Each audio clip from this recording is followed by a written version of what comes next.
Hello guys, welcome back to my channel. Welcome to finance market. Welcome to another video.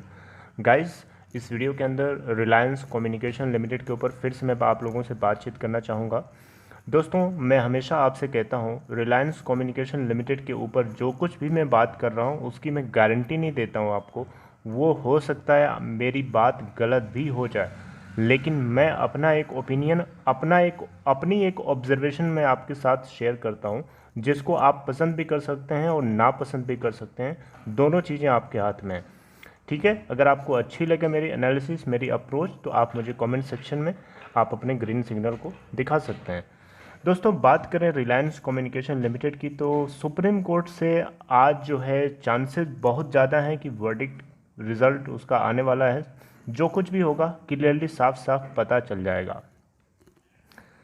क्योंकि supreme court के जो main जज हैं, main जज क्या, जो इस केस को डील कर रहे थे, उनमें जो जस्टिस अरुण मिश्रा हैं, ये मेन लीड रोल में थे। इनका रिटायरमेंट है 2 सितंबर को, तो इसके चांसेस ज़्यादा हैं कि आज जो है इसका फैसला सुना दिया जाए।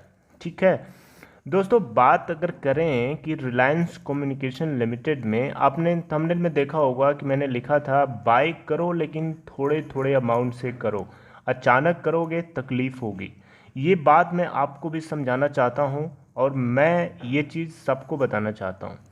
दोस्तों, मैं आपकी तकलीफ़ को समझ सकता हूँ। अगर आप एक काफ़ी हाई प्राइस पे अगर स्टक हैं, जैसे कि फॉर एग्ज़ाम्पल मान लीजिए आप 9 रुपीज़ या 10 रुपीज़ के आसपास भी अगर आप लटके हुए हैं, तो आपको वहाँ पे क्या आपके ऊपर गुजर रही है, मैं आपको अच्छे से जानता हूँ, समझ सकता हूँ आपकी तकलीफ़ को। तो दोस्तों, आप लोगों के लिए मेरी अप्रोच ये रहेगी कि आप क्या है ना, आप महीने महीने जो कुछ भी आप अर्निंग करते हैं उसका एक छोटा सा अमाउंट इसके अंदर आंख बंद करके डाल देने में कोई दिक्कत नहीं है। वो धीरे धीरे धीरे धीरे एवरेज होता रहेगा, एवरेज होता रहेगा। एवरेज होने के बाद एक पॉइंट पे ज़रूर आ जाएगा, जिस पॉइंट पे आपको लगेगा कि हाँ, यहाँ से आपको एग्जिट हो जाना चाहिए। यहाँ पे आने वाले टाइम में एक प्रॉब्लम आपके साथ और आती है, जानते हैं क्या? मान लीजिए कि आप एवरेज करते करते करते करते एक पॉइंट पे आ गए, जिस पॉइंट पे आपको लगता है कि हाँ, आप इस पॉइंट पे आप प्रॉफिट में। वहाँ पे आपके दिमाग में लालच, एक ऐसी चीज़ है ग्रीड, वो आपके दिमाग में जगह लेती है और वहाँ से आपको फिर लगता है कि नहीं, इस पॉइंट से थोड़ा सा और वेट कर लेते हैं।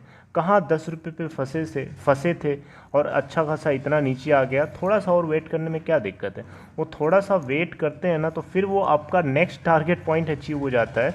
उसके बाद फिर से आपका थोड़ा सा जो पॉइंट है ऊपर की तरफ शिफ्ट हो जाता है। तो ये लालच की वजह से आप जो है इसके अंदर ट्रैप हो जाते हैं।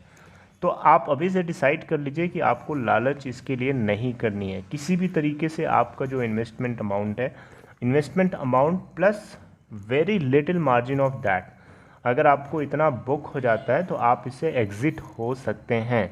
मेरी ये सजेशन आप लोगों के लिए हमेशा रहती है और अभी भी है। दोस्तों, मैं आपकी तकलीफ़ को समझ सकता हूँ। आपने जो कुछ भी अमाउंट एंटर किया है, मैं उसको ये नहीं कहूँगा कि आप अगर लॉस में हैं काफ़ी तो आप वहाँ से एग्ज़िट हो जाएं और बाहर निकल जाएं।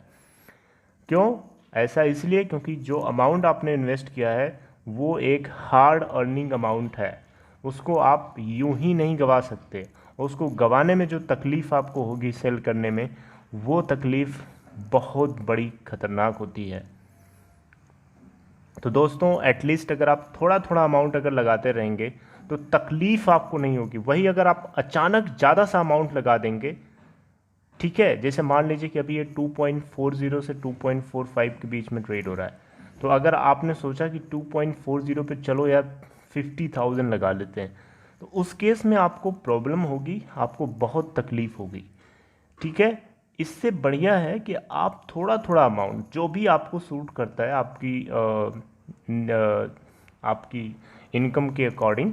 जैसे मान लीजिए किसी के लिए 2,000 रुपीज़ सूट करता है, किसी के लिए 1,500 सूट करता है, किसी के लिए 1,000 सूट करता है। जिसके लिए जितना सूट करता है उसके अकॉर्डिंग वो थोड़ा थोड़ा करके उसमें डालते रहेगा, तो उसको डालने में भी तकलीफ़ नहीं होगी और धीरे धीरे एवरेज आउट होता रहेगा और एक पॉइंट पे आएगा जहाँ से आप अपने principal amount plus little margin के साथ इससे एग्ज़िट हो सकते हैं। दोस्तों, बढ़िया मौका था। बीएसई के ऊपर आप देखेंगे तो काफ़ी ठीक ठाक प्राइस पे मिल रहा था। 2.41 इसका लोअर सर्किट था, जो कि 2.41 पे अभी भी 2.41 और 42 के बीच में ही चल रहा है, देख सकते हैं। तो 2.41 पे आपको एवरेजिंग कर लेनी चाहिए थी। दोस्तों वर्डिक्ट इसका जो है सुप्रीम कोर्ट से जो रिज़ल्ट आना है, अगर वो आ जाएगा तो ये रुकेगा नहीं, ये भी बात है। क्योंकि रिलायंस कम्युनिकेशन लिमिटेड के लिए एक पॉजिटिव न्यूज़ ये हो सकती है कि इसके जो एजीआर अमाउंट को अगर जियो को पे करना पड़ा, अगर जियो ऑब्लिगेटेड हो जाता है इसको पे करने के लिए, तो ये आरकॉम के लिए एक पॉजिटिव न्यूज़ की तरह हो सकती है। तो इसके बाद मुझे लगता है कि इसके अंदर यूसी जो है लगना स्टार्ट हो जाएगी अपर सर्किट, और वो कंटिन्यूस लगती रहेगी। ठीक है, शॉर्ट टर्म टारगेट मेरे हिसाब से इसका 5 लग रहा है, 5 तक होना चाहिए। ठीक है, बाकी मैं गलत भी हो सकता हूँ, कुछ श्योर नहीं है, बिल्कुल प्योर नहीं मैं आपसे बोल रहा हूँ कि ऐसा होगा ही होगा, लेकिन ऐसा लगता है। अगर ऐसा होता है 5 तक तो मान के चलता हूँ मैं।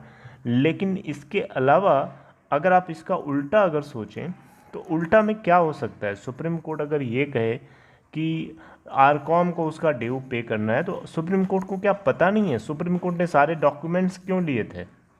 सुप्रीम कोर्ट ने इन्हीं चीज़ों को जांच पड़ताल करने के लिए लिया था कि क्या आरकॉम लायबल, क्या आरकॉम की एबिलिटी है पे करने की। आरकॉम की एबिलिटी नहीं है, आरकॉम के अंदर कुछ है ही नहीं, तो आरकॉम के ऊपर वो सारा बर्डन दे के क्या मिलेगा सुप्रीम कोर्ट को? बताइए आप ही, कुछ मिलेगा उसको? ना उसको मिलेगा, ना कुछ गवर्नमेंट ऑफ इंडिया को मिलेगा, ना लेंडर्स को मिलेगा, कुछ किसी को मिलने वाला तो है नहीं।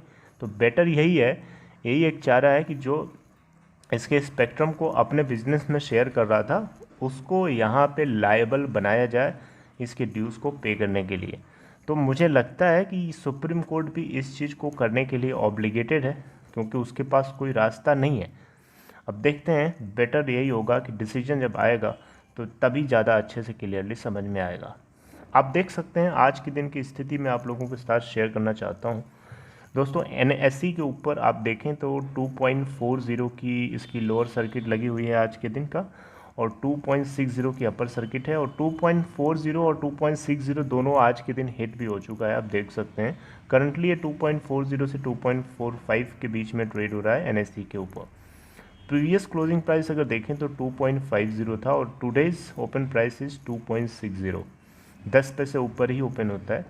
और टोटल वॉल्यूम की अगर आप बात करें तो 79,67,494 एनएसई के ऊपर 0.05 पॉइंट डाउन है अभी करंटली। मार्केट कैपिटलाइजेशन देखें तो 677 करोड़ है लगभग। वही चीज़ अगर आप फेस वैल्यू देखें तो 5.00 है। इंडस्ट्री का पी रेशियो 118.47 है। सिक्योरिटी वाइज डिलीवरी परसेंट 93.43% है। आप रिटर्न परसेंट देख सकते हैं, सबसे हाईएस्ट रिटर्न परसेंट एक 6 मंथ्स के अंदर है 206.25% का। अच्छा, यही चीज़ अगर आप बीएसई पे देखेंगे तो बीएसई के ऊपर भी कम वॉल्यूम ट्रेड नहीं हुआ है, 50,15,159 इतना हाई अमाउंट ऑफ मतलब इतना हाई वॉल्यूम ट्रेड हुआ है बीएसई के ऊपर भी, जो कि करंटली 2.42 के ऊपर ट्रेड हो रहा है, जो कि 0.11 पॉइंट डाउन है अपने प्रीवियस क्लोजिंग प्राइस के रेस्पेक्ट में, जो कि 2.53 था। और आज ये ओपन होता है 2.59 पे, वहाँ से 2.41 का लो बनाता है और 2.63 का हाई बनाता है।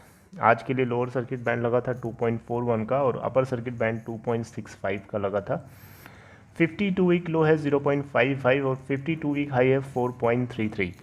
ठीक है, तो मुझे लगता है ऐसा कि ऐसा होगा। अब बाकी आपको क्या लगता है, आप भी मुझे कमेंट करके बता सकते हैं। मुझे ऐसा लगता है कि 5.00 का इसका शॉर्ट टर्म टारगेट होना चाहिए। टोटल बाइंग क्वांटिटी पेंडिंग में दोस्तों यहाँ लगी हुई हैं 8% के आसपास, जो कि 1.73 लाख है, और इन टोटल सेलिंग क्वांटिटी 92% लगी हुई है पेंडिंग में 18.83 लाख क्वांटिटी के साथ। आपको मार्केट डेप्थ में ले चलिए दिखा देता हूँ। आप देख सकते हैं यहाँ पे साफ साफ, आपको नहीं भी दिख रहा होगा तो मैं आपको बता देता हूँ। 2.41 पे अभी करंटली 1,72,710 क्वांटिटी लगी हुई है, जबकि 2.42 पे सेलिंग के लिए 1 लाख नहीं 12,343 क्वांटिटीज़ लगी हुई हैं। ओके, तो आप देख सकते हैं जो कुछ होगा आपको ज़रूर अपडेट करूँगा आगे। बस जुड़े रहिएगा इस चैनल से और सब्सक्राइब करके बेल आइकन को ज़रूर हिट कर लीजिएगा ताकि आने वाली कोई भी नोटिफिकेशन आपसे मिस ना हो। और दूसरी चीज़, डीमेट अकाउंट अगर आपको ओपन कराना है तो डिस्क्रिप्शन बॉक्स में जाइए, वहाँ एक लिंक आपको ज़रूर मिलेगा। उस लिंक को क्लिक करके आप अपस्टॉक वाले प्लेटफॉर्म पे आकर के आप अकाउंट खुलवा सकते हैं। It's very simple process.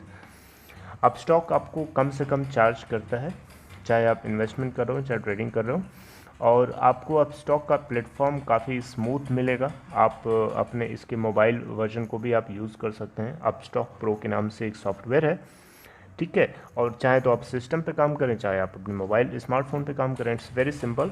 तो आप वहाँ जा करके लिंक को क्लिक करके अपना अकाउंट ओपन करा सकते हैं, ठीक है। तो this is all what I wanted to say. जो कुछ मैं कहना चाहता था वो यही है। आपको क्या लगता है, मेरी बात से कितना एग्री करते हैं और कितना नहीं करते हैं, मुझे कमेंट सेक्शन में जा करके ज़रूर बताइएगा। See you in my next video, till then take care, good bye.